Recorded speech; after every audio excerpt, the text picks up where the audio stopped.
नमस्कार। वेद प्रकाश जी, बस इतना मैसेज हम आपको देना चाहेंगे, ये जो आप सस्ती लोकप्रियता के लिए पब्लिसिटी स्टंट कर रहे हैं ये काम नहीं आएगा। और जिस तरीके से हरिजन एक्ट हम पर लगाने का आप कोशिश किए हैं, तो हमको एक बात समझ में नहीं आ रहा है वेद प्रकाश जी कि दोगली नीति आपकी समझ में हमको नहीं आती है। बुद्ध धर्म में हरिजन और सवर्ण होता कहां है? किसी बताइए कि इसको दोगलैये न कहेंगे। बुद्धिस्ट कभी सवर्ण और दलित होता है? बुद्ध धर्म में सवर्ण और दलित के लिए कोई स्थान है और हरिजन के लिए? ये अपने आप कहते हैं कि हम बुद्ध धर्म को मानते हैं, तो बुद्ध धर्म का लोग SC ST एक्ट कैसे लगाएगा? और पुलिस को मना करना चाहिए था कि आप अगर बुद्ध धर्म को मानते हैं, हिंदू रीति रिवाज को नहीं मानते हैं, तो आप दलित महादलित में नहीं आते हैं। गलत तरीके का बयानबाजी और पत्रकारिता, हमने एक जगह भी आपके किसी भी जाति सूचक शब्द का प्रयोग नहीं किया है। आप हर जगह जाति का उपयोग करते हैं। मेरा पूरा कंटेंट लाइव है, डिलीट नहीं हुआ है, आपके पास है।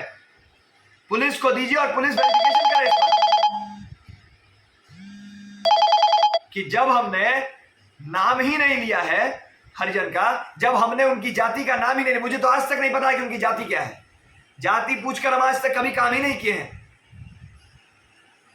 तो ये जो प्रोपोगेंडा आप किए हैं और गलत तरीके का FIR मेरे ऊपर दर्ज कराया है, आपको बहुत मुश्किल हो जाएगा। एक बार फिर हम बोल रहे हैं, और इसको चेतावनी समझ के रखिए। अगर गलत तरीके का एक्ट मेरे ऊपर एक भी लगा तो हम तो जेल जाने के लिए तैयार हैं, लेकिन आपका और आपके लोगों का उसके बाद क्या होगा बिहार में, उसका आप जिम्मेदारी पुलिस को दे दीजिए। क्योंकि पुलिस अगर निष्पक्ष तरीके से जांच नहीं करेगी तो आप बिहार को संभालना मुश्किल हो जाएगा।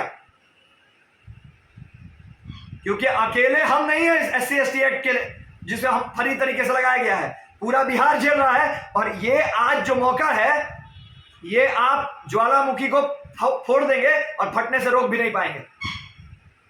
आज समाज का मूड थोड़ा दूसरे तरीके का है, उतना दिन से लोग सह रहा था और अब हम तो नहीं सहेंगे। उसके बाद बात समझ लीजिए कि उसके बाद SC ST एक्ट का लेना देना सरकार तक पहुंच जाएगा। फिर कोई अध्यादेश फिर काम नहीं आएगा अगर फर्जी तरीके से बिना जानकारी के, बिना इन्वेस्टिगेशन के अगर किसी पर एक्ट लगाया गया। तो पहुंचा दीजिएगा बात कि अगर गलत तरीके से, हमने आज तक किसी का जाति पूछकर कोई काम नहीं किया है और बुद्ध धर्म में जाति होता नहीं है, तो आप अगर गलत तरीके से मेरे ऊपर गलत FIR लिखवाते हैं और पुलिस सब कुछ देखते हुए वीडियो में बिना इन्वेस्टिगेशन के FIR ले लेती है, तो फिर आप बिहार को बारूद के ढेर पर रख के सिगरेट पीने का काम कर रहे हैं।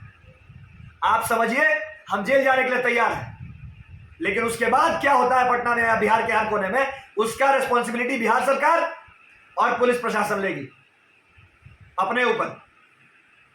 हम हाथ जोड़ करके निवेदन करते हैं कि ठीक है, मेरे ऊपर जो एक्ट लग सकता है, मैंने कहीं पर भी ना मारने की बात की है इनको, ना कहीं पर भी हमने इनको जानलेवा हमला करने का कोई भी आप दृश्य देखा है, लेकिन इस तरीके का सस्ती लोकप्रियता के लिए, अपनी सिक्योरिटी के लिए हमारा नाम का उपयोग करना और उसके बाद गलत तरीके का FIR दर्ज करवाना, यह भारी पड़ जाएगा सभी पर।